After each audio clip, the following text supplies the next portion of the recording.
These tags ping up to 60 times a minute and send us an X and a Y. We know where things are in a hospital. They connect wirelessly over the network. Groups like Cisco, which owns Aeroscout, and other major competitors to Cisco are already installing these with a penetration rate of about 12% in US hospitals, with the inflection curve that has already been in the last year and a half.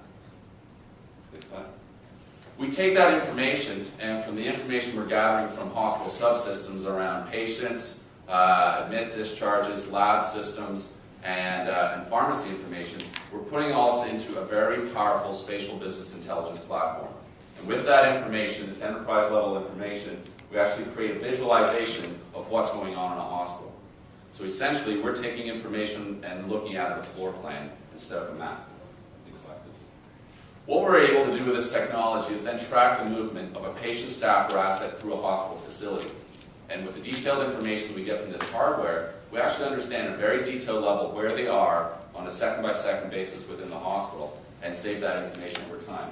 So when you have a confluence of events, all of these things moving together within a hospital environment, and it's been described by Dr. Michael Gardam, the doctor that actually led Ontario out of SARS, as the misadventures of patients, the misadventures of staff, the misadventures of assets.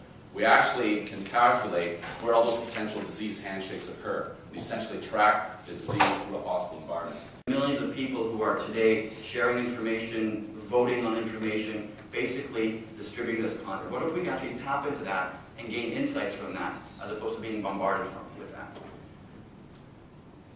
Second question we ask ourselves is, among this giant haystack of information, how can we find and pick out the golden needles?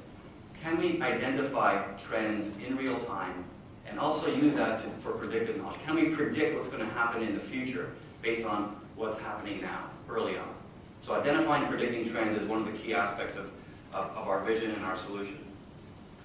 And the third is, if I can know what is going to resonate with all of you here and all of the hundreds of million people out there, can I optimize my content, my branding, my messaging, my advertising, that it will actually gain maximum viral growth and maximum market acceptance? So those are the kind of the three things that we were doing. We asked ourselves, and then we started building this thing. So that's what the basis for TrendSpot is. The product is a consistent and seamless user experience, because we really believe that user experience is key to a good product. If you look at the Googles, the Facebooks, the Microsofts, the Apples of the world, one thing that they have in common is not just great technology, but a great user experience and a great user interface on top of that technology. Okay, so in order to use our one-page service and one-page technology, it's extremely simple. The only thing the user has to do is add the one-page bookmark. And this enables them to access all of the rich features and content that we provide with our service. So as soon as you click on the one-page bookmark, we're using JavaScript injection technology to present the menu of all the synchronized bookmarks that the user will have. And this, again, provides a very non-intrusive and seamless user experience across not only, as you can see here, Internet Explorer, but Firefox, Chrome, Opera, any browser that you're using across any device. So the next thing I'll be talking about is the public consumer market for one-page. So again, three of the key ideas that we're trying to hammer home are platform independence, seamless integration, and dominant design.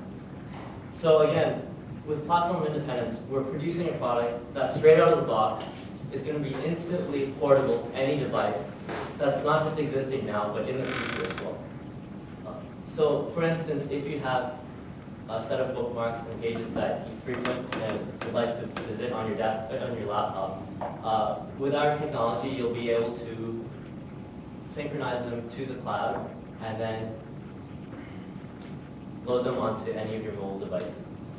The product is going to be a platform to help educators and any kind of rehabilitation to have a 360 view of the child or patient and collaborate to diminish costs. But more importantly, the key stakeholders, the ones who are directing the program, that they can have visibility rather than team meetings once a month, appointments, twice a month. They're seeing snapshots. They're making very important decisions based on snapshot rather than having any kind of visual impact. And we're going to talk about something very unique today. We have 1.6 million autistic children in North America. If we can just capture 10% of that market share, which should not be hard considering the stakeholders. I have a big pull on this product. They're all psychologists that are looking to do that. They already have their caseloads. They're looking to diminish their costs and create visibility as to what's going on in the situation. My revenue model is going to be a recurring monthly revenue model, very similar to cell phone. Because of the amount of data that's being shared, it's a tool. It is absolutely an integrated tool. And we're going to get there. But it is a recurring revenue model. So that's one of the projections that are possible. In Ontario, my son's one of the 1,600. I'm very lucky. I get $80,000 a year in funding. However, there are 2,000 kids underneath him that are waiting, and it's a 3-year wait list. Because how can you afford $30,000 to $80,000 after-tax dollars a year? Well, it's not rocket science. Every child pretty much has the same steps in terms of development. You just have to choose the right ones. So there can be guidance. We can diminish those costs substantially. Parents can actually fund and have involvement with their children.